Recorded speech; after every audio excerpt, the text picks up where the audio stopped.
আল্লাহ রাব্বুল আলামিন আমাদের সবাইকে দ্বীনের জ্ঞান অর্জন করার তৌফিক দান করুন, আমিন। প্রশ্ন করেছেন, ব্যবহৃত স্বর্ণের জাকাতের বিধান কি? যেখানে জাকাত দেওয়ার পক্ষে অনেকেই সহিহ মুসলিম ও আবু দাউদের দুটি হাদিসের দলিল দাঁড় করায়, এমনকি সূরা তবার 34 ও 35 নম্বর আয়াত। আপনার দৃষ্টিতে কোরআন ও হাদিসের আলোকে কি জাকাত দিতে হবে?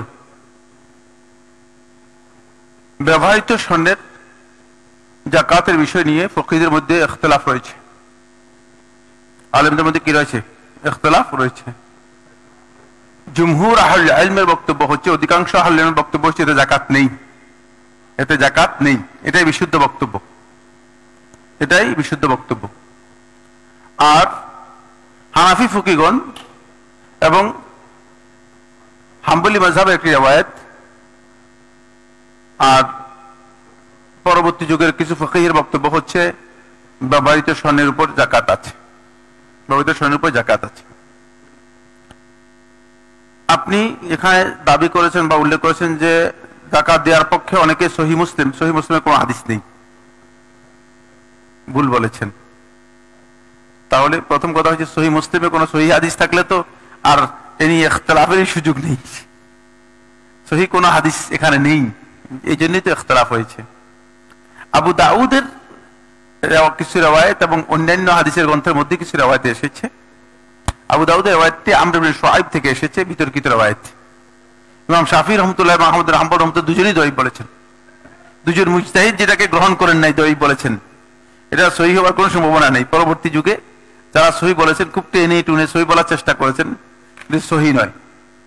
তাহকিক হচ্ছে এটা সহিহ নয়, এই রওয়ায়াতগুলো সহিহ নয়। বাকি সূরা তবা 34-35 আয়াত তো মানে এর বিরুদ্ধে। এখানে প্রশ্ন করেছেন তিনি যদি বুঝেন কি প্রশ্ন করেছেন, কারণ এখানে আল্লাহ তাআলা বলেছেন আল্লাযীনা ইয়াকনিজুনা আয-যাহাবা ওয়াল ফিদ্দাতা, যারা স্বর্ণ এবং রূপাকে গচ্ছিভূত করবে। ব্যবহৃত স্বর্ণ কি গচ্ছিভূত? মানে বুঝাই গেছে যে ব্যবহৃত স্বর্ণের উপর জাকাত আসবে না, এই শব্দের মধ্যে রয়েছে, দেখছেন? এই শব্দের মধ্যে যে ইয়াকনিজুনা আয-যাহাবা ওয়াল ফিদ্দাতা, গচ্ছিভূত করা মানে ব্যবহৃত স্বর্ণ এক জিনিস নয়। ব্যবহৃত স্বর্ণ তো গচ্ছিভূত নয়, ব্যবহারের জন্য রেখেছে। তাহলে এই আয়াত থেকে বোঝা যাচ্ছে যে জাকাত হবে না। সরাসরি আয়াতের বক্তব্য থেকে সরাসরি স্পষ্ট বোঝা যাচ্ছে জাকাত হবে না। এখানে জাকাত না হওয়ার পক্ষে সাহাবীদের আমল সাব্যস্ত হয়েছে, সাহাবীদের অনেকের আমল সাব্যস্ত হয়েছে। এ বিষয়ে বিস্তারিত আলোচনা করেছেন কিতাবুল আমওয়াল মধ্যে আবু উবাইদ কাসিম ইবনে সাল্লাম রাহমাতুল্লাহ আলাইহি, দেখে নিবেন, যদি না জানেন দেখে নিবেন। বিস্তারিত আলোচনা করেছেন এবং এটা হচ্ছে প্রথম শতাব্দীর লিখিত কিতাব, যেটি হাদিসের উপর লেখা, কিতাবুল আমওয়ালের মধ্যে। জি, আসসালামু আলাইকুম। ওয়ালাইকুম সালাম। শেখ, ঈদের সালাতের পর ঘরে এসে 2 রাকাত সালাত পড়া কি সুন্নাত সম্মত? কিসের সালাত এটা? ঈদের সালাতের পরে 2 রাকাত ঘরে এসে কিসের সালাত আদায় করবেন? ঈদের সালাতের পরে কোনো রাতেবা নেই। বিশুদ্ধ বক্তব্য অনুযায়ী ঈদের সালাতের আগে এবং পরে কোনো রাতেবা নেই। রাতেবা হচ্ছে সুন্নত নামাজ নেই, সুতরাং এটা সহিহ সনদে সাব্যস্ত হয়নি। হ্যাঁ, যদি কোনো ব্যক্তি নিয়মিত তিনি সালাতুদ দুহা আদায় করে থাকেন, তাহলে তিনি সালাতুদ দুহা হিসেবে আদায় করতে পারবেন, তবে ঈদের সালাতের সাথে এটা সম্পৃক্ত নয়।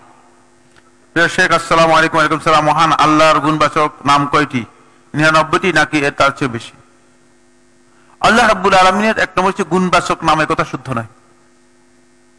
সবগুলো আল্লাহ তাআলার মানে সুন্দরতম নাম, উত্তম নাম, এগুলো গুণবাচক নাম, কথা শুদ্ধ নয়। এই কথাটাই কি গলত? কথাটা বুঝতে পারছি না, বুঝতে পারেন নাই? এটা গুণবাচক নাম নয়, এটা নাম, সবটাই আল্লাহ তাআলার নাম।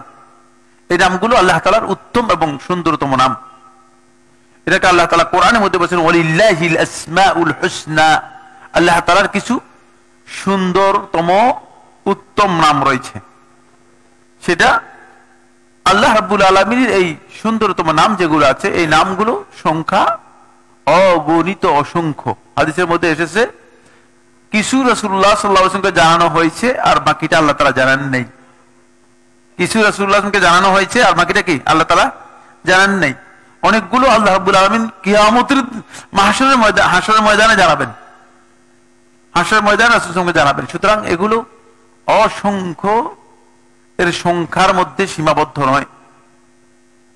এখানে একটি হাদিস রয়েছে, সহিহ বুখারী হাদিস, যে হাদিসের মধ্যে বলছে ইন্না লিল্লাহি তিসআন ওয়া তিসঈনা মিআতান ইল্লা ওয়াহিদান ইসমা, আল্লাহ তাআলার 99টি নাম রয়েছে, 101 এক কম 100। এই হাদিসের অর্থ হচ্ছে এটি সুনির্দিষ্ট কিছু নামের কথা বলা হয়েছে।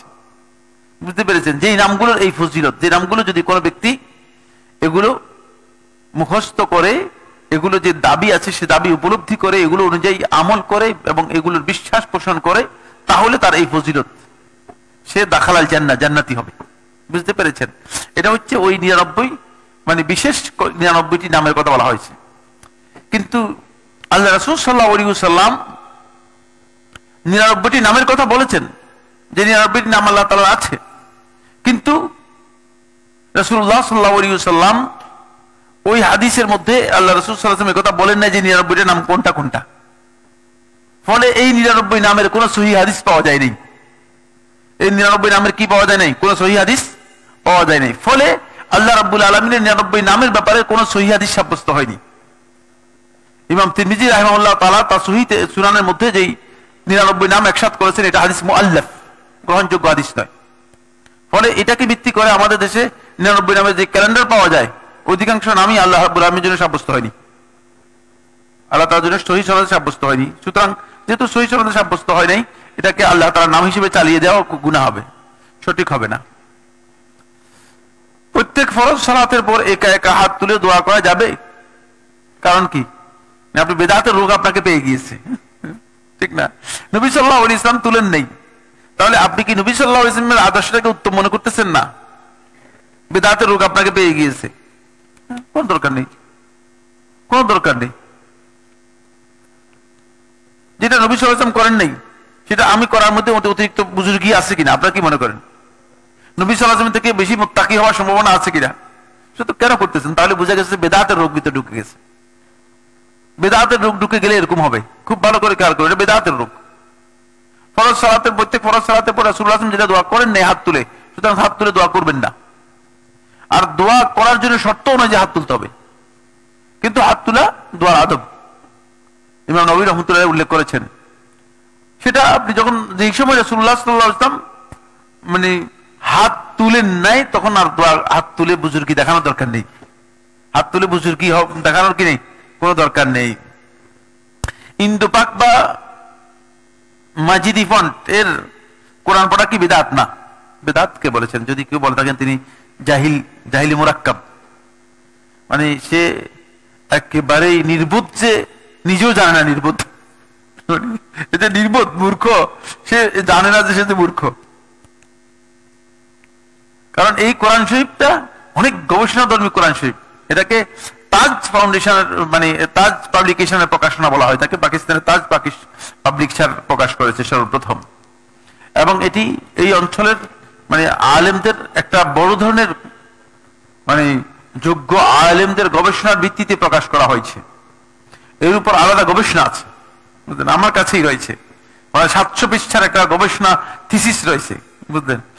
এটা বেদাত হওয়ার প্রশ্নই আসে না। বেদাত হওয়ার কোনো কথা যিনি বলেছেন তিনি কোরআন সম্পর্কে জাহিল হওয়ার কারণে বলেছেন। কোরআনের প্রিন্টিং সম্পর্কে জাহিল, কোরআন সম্পর্কে জাহিল, এই জন্য বলেছেন বেদাত। আসসালামু আলাইকুম শেখ। ওয়ালাইকুম সালাম। আমার গ্রামের বাড়ি 50 কিলোমিটার থেকে বেশি দূরত্বে। গ্রামের বাড়িতে গেলে বিভিন্ন জায়গায় বিভিন্ন কাজে ছোটাছুটি করতে হয়, তাই এই সফরে আমি কি সালাত জমা করতে পারবো কিনা? বাড়িতে চলে গেলে আর মানে জমা করার সুযোগ নেই, কারণ বাড়িতে যাওয়ার পরে তো আপনি আর মুসাফির থাকছেন না। নিজ বাড়িতে যাওয়ার পরে কোনো ব্যক্তি কি নয়, মুসাফির। আপনার বাড়িতে যাওয়ার পরে আপনি যদি বাড়ির লোকে জিজ্ঞেস করেন, বলে আমি এখান থেকে মুসাফির আসছি কিনা, আপনি জিজ্ঞেস করবেন মুসাফির আসছো তুমি? হ্যাঁ, আপনি যদি বাড়ির আপনার আত্মীয় স্বজনকে ঘরের আশেপাশে যারা বলে আমি তোমাদের এখানে মুসাফির আসছি, তোমার হাসবে, বলবে যে গাদা করতে আসলে, এটা আমাদের বাড়ির লোক, বাড়ির মধ্যে মুসাফির কিভাবে হবে? মানে আমি আপনাদের এখানে মুসাফির আসছি, তখন সবাই হাসবে, বলবে যে গাদা করতে আসবে। আপনার নিজ বাড়িতে গিয়ে আপনি মুসাফির হবেন না, বুঝতে পেরেছেন? কিন্তু যদি আপনি বাড়িতে যান, কিন্তু বাড়িতে থাকেন না, থাকেন আশেপাশে অন্য জায়গায় যাচ্ছেন, সেখানে আপনি যদি দূরে দূরে সফর করেন, তাহলে অবশ্যই আপনি সফর অবস্থায় থাকবেন। যদি বাহনে থাকেন সফর থাকবেন, যদি গাড়িতে থাকেন সফর থাকবে। নিজ বাড়িতে এরকম ব্যস্ত সফরে সালাত কসর করতে পারবো কিনা, একই কথাই। যদি বাড়িতে হয় থাকে তাহলে কসর নেই, কিন্তু বাড়ির বাইরে হলে কসর। বাড়ির বাইরে মানে আপনি আরেক জায়গায় চলে গিয়েছেন, সেখানে আপনি কসর করতে পারবেন। অনেকগুলো প্রশ্ন একসাথে করেছেন। 12 বা 13 জিলহজ তারিখে সূর্য অস্ত যাওয়ার পূর্বে মিনা ত্যাগ করা কি ওয়াজিব নাকি ঐচ্ছিক? না, ঐচ্ছিক, ওয়াজিব না। মিনা ত্যাগ করা ওয়াজিব নয়, ঐচ্ছিক। 12 তারিখে আপনি ইচ্ছা করলে 12 তারিখে চলে যেতে পারবেন, ইচ্ছা করলে 13 তারিখে যেতে পারবেন। তবে 12 তারিখে আপনি যদি থেকে যান, মিনায় থেকে যান, তাহলে আপনাকে অবশ্যই 13 তারিখে কি করতে হবে? জামারাতে পাথর মারতে হবে। জামরায় সোগরা, জামরায় কুবরা, জামরা আল আকাবা, মানে 3 জামারাতেই আপনাকে 7টি করে 21টি কঙ্কর মারতে হবে। 7টি করে 21টি কঙ্কর আপনাকে মারতে হবে, যদি আপনি 13 তারিখে থেকে যান। 13 তারিখে থেকে যান, এটা ওয়াজিব হয়ে যাবে, তখন ওয়াজিব হয়ে যাবে। কিন্তু এমনি আপনার টাকাটা মানে ঐচ্ছিক বিষয়, টাকা এবং যাওয়া দুটোই ঐচ্ছিক বিষয়। আমার নিসাব পরিমাণ সঞ্চিত অর্থ আছে এবং 5 ভরি স্বর্ণ অলংকার আছে। জাকাত প্রদানের সময় আমি কি কেবল অর্থের জাকাত দিব নাকি স্বর্ণের বিক্রয় মূল্যের উপরও জাকাত দিতে হবে? আপনারা কি মনে করেন, স্বর্ণ কি বিক্রি করছে কিনা তিনি? তো তাহলে বিক্রয় মূল্য পাইল কোথায়? স্বর্ণ যদি বিক্রি না করে বিক্রয় মূল্য পাইল কোথায়? আসলে আমরা দিনটাকে কঠিন করে নিচ্ছি না বুঝার কারণে। কিছু সংখ্যক জাহিরের মাসালা আর দিনটাকে কঠিন করে নিচ্ছি না বুঝার কারণে। বিক্রয় মূল্য কোথায় এখানে? আপনি স্বর্ণ বিক্রি করেন না, ঠিক না? স্বর্ণ বিক্রি করছে কিনা? তো আন্দাজের উপর আল্লাহ তাআলার সাথে কোনো বিধান আছে কিনা? আল্লাহর বিধান নেই। আপনার ক্যাশ টাকা যদি নিসাব পরিমাণ থাকে আপনার জাকাত হবে। যেহেতু স্বর্ণের নিসাব হচ্ছে, আপনার স্বর্ণের নিসাব হচ্ছে 85 গ্রাম। কত গ্রাম? 85 গ্রাম। কত গ্রাম? 85 গ্রাম হলে স্বর্ণের এত পরিমাণ থাকতে হবে। সেটা 7.5 ভরি থেকে একটু কম। এই এতটুকু পরিমাণ থাকলে তারপর নিসাব হবে না, নিসাব হবে না। এতটুকু পরিমাণ যদি না থাকে আপনার উপর জাকাত আসবে না, স্বর্ণের উপর জাকাত আসবে না, স্বর্ণের উপর জাকাত আসবে না। তাই আপনার এই স্বর্ণ যেহেতু 5 ভরি কম, তাহলে জাকাতই নেই। এখন আপনি এটার মূল্য ধরবেন করতে গিয়ে, মূল্য ধরলেন ভালো কথাই, মানে ধরলেন বলে ধরলাম আমার কাছে 50 টাকা আছে, এতে জাকাত হবে কিনা? হ্যাঁ, যেমন আমি এখন আপনাদেরকে একদম বললাম যে ভাই আমার কাছে ধরলাম, আমার কাছে 2 লক্ষ টাকা আছে, এটা ধরলে কি জাকাত হয়ে যাবে? জাকাত তো নেই। কথা বুঝেন না আপনারা? ক্যাশ নেই, জাকাত নেই। আমার ক্লাসের মধ্যে উপস্থিত ছিলেন এরকম কে আছেন? আমার ক্লাসের মধ্যে এগুলো আলোচনা, ক্যাশ নেই মানে জাকাত নেই। বুঝে আসছে কিনা? জাকাত কি চুরি করে দিবেন কিনা? জাকাত কি চুরি করিয়ে দিবেন? কার কাছ থেকে দিবেন? জাকাত তো সম্পদ থেকে বের করতে হবে। ক্যাশ নেই মানে জাকাত নেই, তাহলে আপনার জাকাত নেই। আপনি জাকাত কোথেকে দিবেন? ক্যাশ নেই আপনার কাছে, জাকাত নেই। ক্যাশ থাকতে হবে আপনার কাছে, টাকা থাকতে হবে আপনার কাছে, লিকুইড থাকতে হবে। লিকুইড তো বুঝেন, মানে তল কারেন্সি থাকতে হবে, টাকা থাকতে হবে। টাকাই নেই, তাহলে আপনার কাছে জাকাত নেই। সূরা উহুদে আল্লাহ তাআলা সম্বন্ধে বলা হয়েছে ইন্না রাব্বি আলা সিরাতিম মুস্তাকিম, এবং সূরা আম্বিয়াতে বলা হয়েছে ওয়া আনতা খায়রুল ওয়ারিসিন। এই আয়াতের বুঝ কি হবে, অর্থাৎ সংক্ষিপ্ত ব্যাখ্যা কি হবে? এই দুটি আয়াতের যে বক্তব্য সেটা হচ্ছে যে আল্লাহ সুবহানাহু ওয়া তাআলা বান্দাদেরকে হিদায়াতুল মুস্তাকিম বা সিরাতুল মুস্তাকিমের যে হিদায়াত রয়েছে সেই হিদায়াতের উপরেই আল্লাহ রাব্বুল আলামিন বান্দাদেরকে চালান। আর দ্বিতীয় হচ্ছে খায়রুল ওয়ারিসিন, যেহেতু আল্লাহ রাব্বুল আলামিন যাদেরকে ওয়ারিস করেন তাদেরকে উত্তম জিনিসই ওয়ারিস করে থাকেন। এটা হলো উদ্দেশ্য এই আয়াতটির। মা হিসেবে কি আমল করতে পারি যাতে সন্তান সঠিক পথে ফিরে থাকতে আপনার দোয়া চাই। সন্তান সঠিক পথে থাকার জন্য মায়ের করণীয় হচ্ছে মা প্রথমে নিজেই আল্লাহর বিধানের অনুগত হবে। আপনাকেই প্রথমে ঠিক হইতে হবে, বাপকে ঠিক হইতে হবে, মাকে ঠিক হইতে হবে। মানে নেক সন্তান চান, নিজে যদি নেক না হয় বদকার হন, তাহলে নেক সন্তান হবে তো ইনশাআল্লাহ? এটা প্রশ্নই আসে না, বুঝলেন না? ওয়াল্লাযী খাবুসা লা ইয়াখরুজু ইল্লা নাকিদা, আল্লাহ তাআলা কোরআনের মধ্যে বলে দিয়েছেন যে জমিন পচা, এই জমিন থেকে কোনো ভালো জিনিস বের হবে না, পচা জিনিস বের হবে। ওয়াল্লাযী খাবুসা, কোরআনের বক্তব্য, ওয়াল্লাযী খাবুসা লা ইয়াখরুজু ইল্লা নাকিদা। কারণ পচা জমিনের থেকে, পচা জমিনের মধ্যে যদি খুব ভালো মানের বীজ লাগাই দিয়ে দেন, পুরো জমিনটাই পচা, ভালো ভালো কিছু আসবে? একবারে পুরো বীজটাই খেয়ে ফেলবে, পুরো বীজটাই ধ্বংস করে দিবে। এই জন্য জমিন ঠিক করতে হবে, আগে আগে বাপ ঠিক হইতে হবে, মা ঠিক হতে হবে, তারপরে আল্লাহ তাআলার কাছে দোয়া করবেন যে আল্লাহ আমার সন্তানটা রাব্বি হাবলি মিনাস সালিহিন। তখন দেখবেন যে এমনিতেই আল্লাহ রাব্বুল আলামিন আপনার সন্তানকে আপনার অনুগত করে দিচ্ছেন, এবং সেই নেক সন্তান হবে যে নেক সন্তান আপনি কামনা করতেছিলেন।